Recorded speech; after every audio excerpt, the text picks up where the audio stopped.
Vaikystėje mano senelis turėjo baltą Volgą ir aš labai pagalvodavau, kad būtų faina profesija būti taksiste.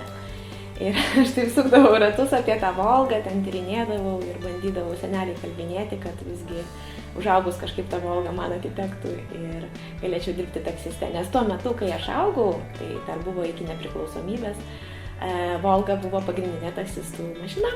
Tai vat, šitas automobilis buvo toks taksi simbolis ir mano svajonių darbo simbolis.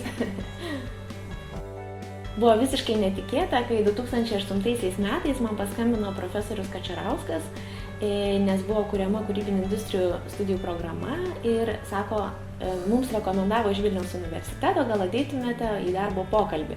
Ir aš sakau, tikrai ne aš, nes aš visai neturiu jokių planų dirbti universitete ir niekada apie tai negalvojau ir turbūt, kad tiesiog supainioju telefono numerį. Jis sako, nedėkite ragelio, ateikite į darbo pokalbį. Nu ir aš tokia smalsumo vedina nuėjau, mes pasikalbėjom ir sako, čia būtų keletas studentų, keletą paskaitų. Tai tapo po pasirašęs darbo sutartį 17 grupių, 350 studentų.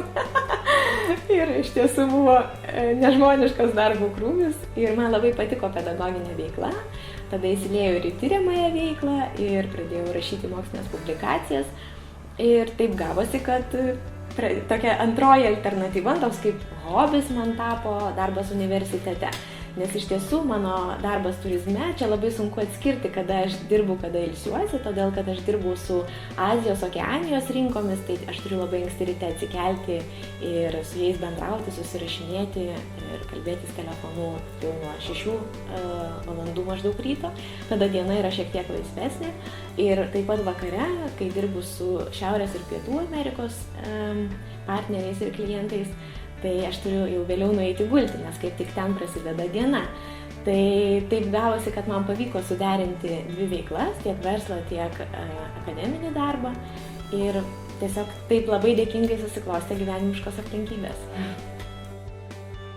Kai pati buvau studentė doktorantė, tai man įstrigo tai, kad iš tiesų doktorantūra yra labai toksai akademinės vienuolystės kelias ir daug stojančių į doktorantūrą nesusimąsto apie tai ir nežino to, todėl kad bakalauro metu tu esi bendraminčių kompanijoje, magistrantūros studijų metu lygiai taip pat, o doktorantūra tai yra tavo kaip vieno tyrėjo kelias. Ir yra bendraminčiai, kurie studijuoja tą pačią kryptį, pavyzdžiui, kaip aš ekonomikos kryptį, bet iš tiesų mūsų akademiniai interesai visų yra labai skirtingi. Ir kartais tikrai atrodo, kad norisi kaupti iš vienatvės ir labai svarbu yra akademinė aplinka, kuri tave supa, kad tu galėtum nueiti, pasikalbėti, padiskutuoti. Akademinės karjeros kelias ir profesinės karjeros kelias, jisai yra labai sudėtingas ir pilnas atradimų. Aš, pavyzdžiui, nestojau į mediciną, todėl kad pabijojau, kad studijos truks labai ilgai, o aš norėjau greito rezultato, greitai pabaigti studijas, greitai dirbti, aš jau šiek tiek turėjau darbo patirties ir iš tiesų mano studijos visos sudėjus nuo bakalauro magistrantūros, antros magistrantūros ir doktorantūros truko 14 metų. Tai aš per tą laiką tikrai būčiau baigusi medicinos studijas. Tai vat, negali labai prognozuoti ir kažko užkirsti kelio savo svajonėm, nors negaliu sakyti, kad medicina buvo mano svajonė, tiesiog tai buvo galimybė.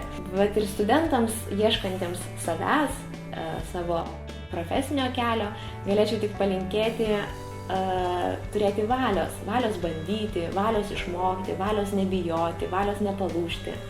Ir manau, kad valia yra kertinis veiksnys, tiesiog sprendžiant labai daug problemų.